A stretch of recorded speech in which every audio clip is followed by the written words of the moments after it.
Hello and welcome to the Book Thing. My name is Mark, and today I'm giving you an update on my first week with the Spooky Scary Skeleton Halloween Readathon.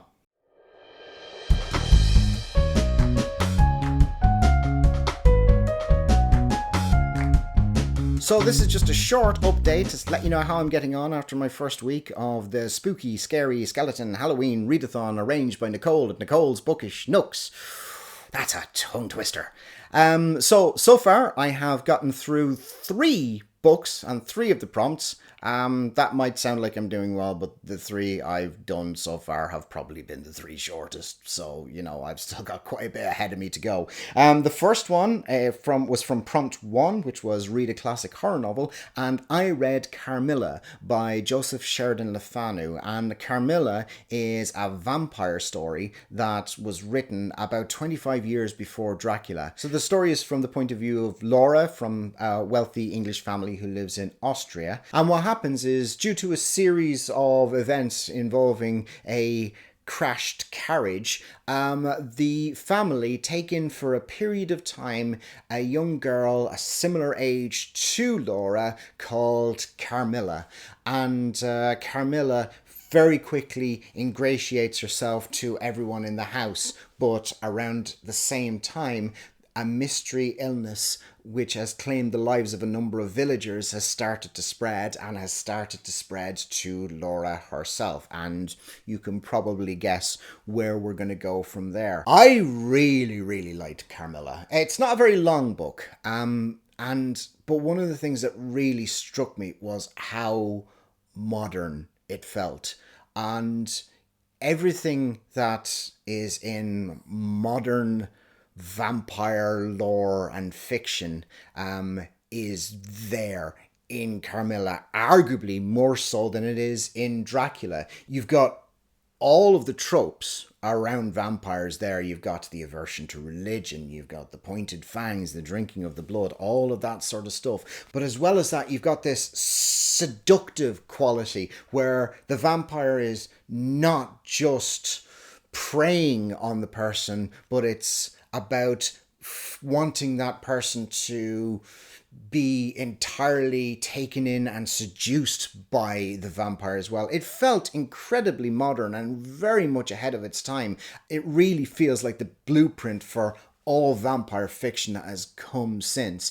Thoroughly enjoyed it, gave it 4.5 stars, and if you've never read Carmilla, I highly recommend it. The next story I read was The Halloween Tree by Ray Bradbury. And this is the story of a group of young trick-or-treaters, young boys, who go to the spooky haunted house in their neighborhood and encounter the mysterious Mr. Moundshroud, who wants to show them the true nature and history of Halloween, but in addition to that is their guide to help them to rescue one of their own whose life is in peril. I probably should have done a bit more research before I chose to read this, because what I didn't realize going in is that this is first and foremost a children's book.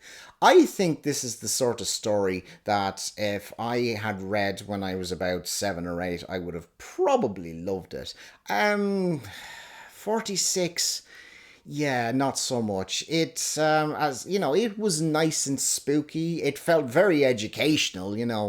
Mr. Moundshroud picked up on all of the different costumes that the boys were wearing, whether it be a mummy or a witch or whatever, and then took them back into history to see what the significance was of those and how they played into the story of Halloween. And it was very interesting from that point of view. There wasn't really much sense of jeopardy, as you wouldn't expect from a story that is aimed at kids. It was probably a little bit overly long, but you know, it was decent enough. Like I said, if I'd have read it when I was about 7 or 8, I'd have probably loved it, but as a 46-year-old man, I'm gonna have to give it 2.5 stars. But if you do have kids who want to read something a bit spooky and different for Halloween, yeah, Halloween Tree's worth a go. By the way, I'm not the only co-host of the Spooky Scary Skeleton Halloween Readathon. The full list of co-hosts, including obviously Nicole, is listed down below. So please check out some of those videos, because they've released some really, really good ones so far, and there's a lot of them are definitely worth a watch.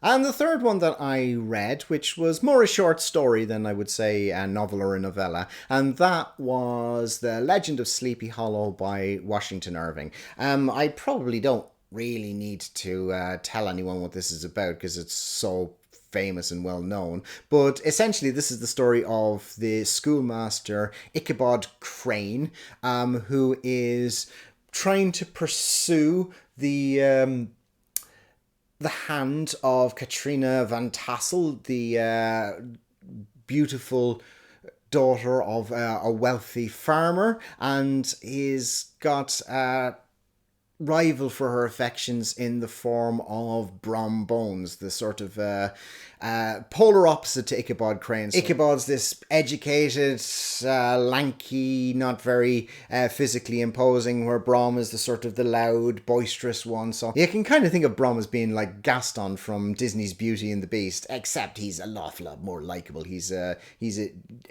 generally a pretty good person. It doesn't have the sort of mean streak that Gaston does. But after this rivalry is set up, the story takes place on one particular dark evening when at a party, Brom tells the story of his encounter with the legendary Headless Horseman who roams these parts. And at the end of the party, when Ichabod is left to Katrina, he tries to ask her hand in marriage, and when she rejects him, he makes his way home alone in the dark and encounters the Headless Horseman. So I'd never actually read The Legend of Sleepy Hollow. I'd seen the Disney version of it many years ago, and I've also seen the Tim Burton version as well, which obviously takes huge liberties with the plot. It takes the main essence of a character called Ichabod Crane and a Headless Horseman and a town called Sleepy Hollow and not much else. But this is my first time reading the story itself, and I was quite surprised by it. For a start, a lot of time is spent on the build-up of all three characters, and Ichabod is not necessarily the most sympathetic hero in the world. He's very much interested in his own home comforts, and there's very much a view that his pursuit of Katrina is out of looking for her father's money and land and wealth rather than for the sake of her. The character of Brom is interesting. He's set up as this sort of boisterous prankster who plays numerous pranks on Ichabod in order to try and dissuade him from pursuing Katrina. What all this does is lends a sense of ambiguity about what actually does happen to Ichabod on that night. Does he actually encounter the Headless Horseman, or does he perhaps encounter Brom?